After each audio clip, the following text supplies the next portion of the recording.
Em frente à igreja matriz foi construída uma praça elevada, cercada pelas laterais, com acesso por escadas, denominada Praça Carlos de Campos. Havia um chafariz e um pequeno coreto ao centro, para a apresentação da banda da cidade aos domingos. No final do século XIX e início do século XX, foi edificado um obelisco onde guardaram peças importantes daquele ano em uma cápsula do tempo. Anos mais tarde, a praça recebeu uma nova denominação para Praça Siqueira Campos, em homenagem ao tenente que lutou na Revolução Tenentista e na de 1930. Em 1953, por ocasião do centenário da cidade, foi construído um monumento em homenagem ao herói nacional João Ribeiro de Barros, e a Lei 287 autorizou trasladar os ossos do herói que estavam no cemitério municipal para este local. O projeto é do escultor paulista Arlindo Caselani de Carli. No aniversário da cidade, em 2001, centenário do obelisco, foi aberta a Cápsula do Tempo e criação de um novo obelisco com novos objetos na Cápsula do Tempo que deverá ser aberta em 2101. Este novo obelisco foi criado por Valdemar Bernardi. Desde a fundação da cidade, havia uma área de mato onde animais pastavam livremente no centro da cidade, chamada popularmente de Largo do Rosário. Nas minhas pesquisas encontrei duas versões sobre esta primeira nomenclatura do local. A primeira, no site da prefeitura, afirma que havia uma capela em homenagem a Nossa Senhora do Rosário, enquanto uma segunda versão dessa história, no site do IBGE, conta que havia um pároco na cidade que pretendia edificar uma igreja em homenagem a esta santa naquele local.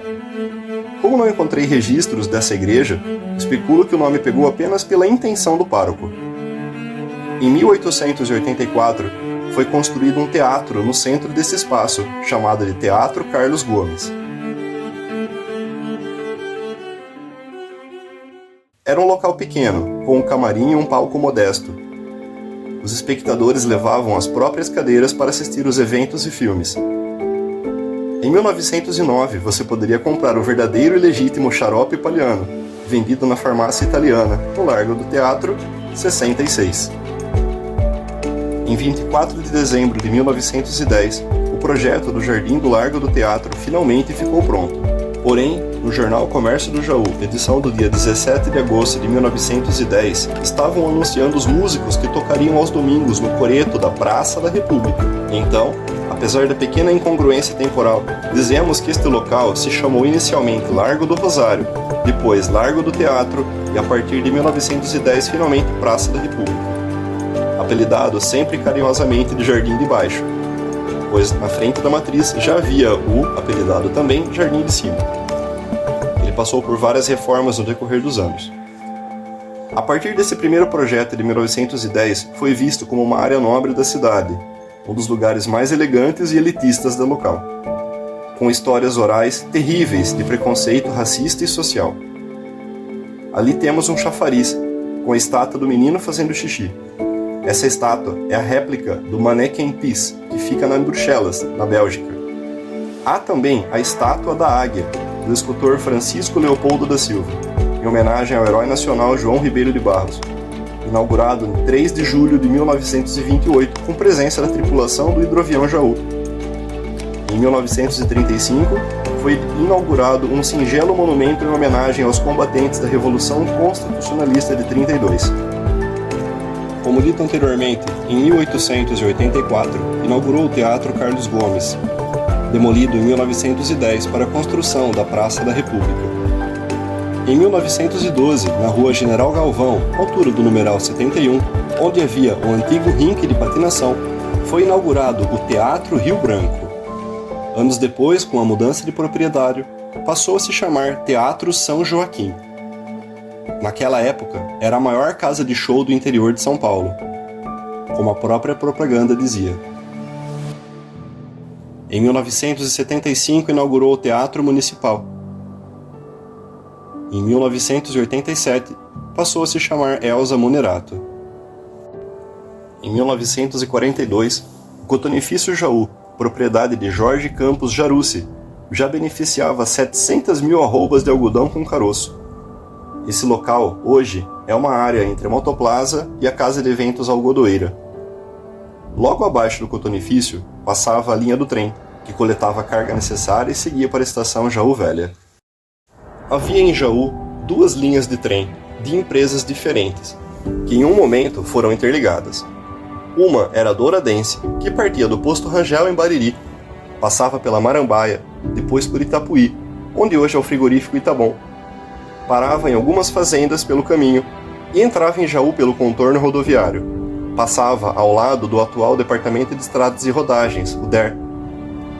Continuava pela rua Jesuíno dos Santos, cruzava com a Avenida Frederico Zanã, seguia pelo atual caminho da Avenida das Nações e chegava até a estação Jaú Dourado, em frente de onde hoje é o Mercado Jaú Serve na Avenida das Nações.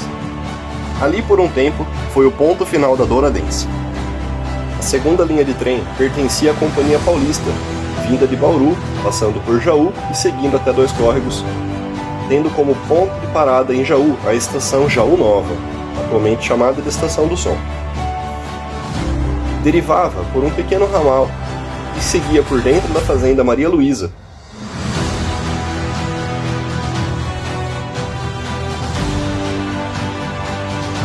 Passando pelo Cotonifício Jaú, na Avenida Zezinho Magalhães, e seguia até a estação Jaú Velha, no centro da cidade, onde hoje é a estação rodoviária. Quando a Douradense foi comprada pela Companhia Paulista, foi feita uma continuação por trilhos, ligando a Jaú Dourado até a estação Jaú Velha. Nesse breve momento, Jaú possuía 3 estações de trem que funcionavam interligadas. Logo em seguida, a estação Dourado foi demolida, tendo a estação Jaú Velha como ponto final da Douradense. Não demorou muito, a Companhia Paulista encerrou as atividades da Douradense, pois era um ramal de difícil manutenção por conta do relevo acidentado. Abrangia poucas cidades e o lucro não condizia com o esperado. Após os trâmites com a Prefeitura, doações, desapropriações, permutas, decretos e atas necessárias, o caminho que os trilhos seguiam entre a estação Jaú Velha e o contorno da cidade se tornou a Avenida das Nações. A estação Jaú Velha foi demolida para a construção da atual rodoviária.